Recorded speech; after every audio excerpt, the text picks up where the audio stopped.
সিগা আমার চোখ ফাঁকি দাও না, অত সুজা না ও খায়রুল সাহেব। হ্যাঁ কিতা বিয়াই খুব তো আপনি ফুটফুট করেন, আপনার ফুতেরে কুন্ডা খারাপ কুন্ডা ভালো হেডা কি শিহান? কি হয়েছে বিয়াই? এই যে আপনি কিচ্ছুটাই জানেন না, আপনি এই দুনিয়া দিথায়েন না, তাহলে কেমন হইব?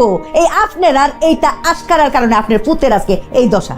আপনার ফুতে যে জেলখানার টিকা নেশা পানি কইরা, মানে নেশা পানি অভ্যাস কইরাইছে, এটা জানুন নি? হ্যাঁ, আর হেইটা খারাপ স্বভাব আমার ফুতের শিয়ানের চেষ্টা করতেছে, এটা জানুন?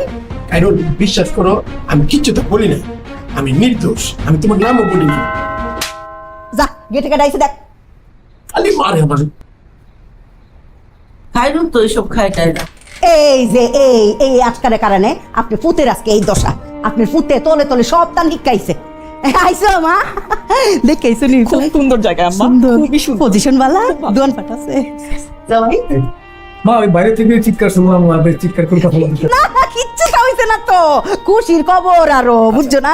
আমরা খায়রুল সাহেবে জেলখানাত আসিল না, অহন মনে করো জেলখানার নানান পদের আসামিরা তাহে নানান জিনিস খায়, মানে ওই আজেবাজে জিনিস আর কি। এইটার নাম তোমার সামনে কইতাম না, তুমি জামাই মানুষ, এইটার অভ্যাস কইরাইছে, এইটাই আর কি খায়রুল সাহেব ধরছে। কি করছে?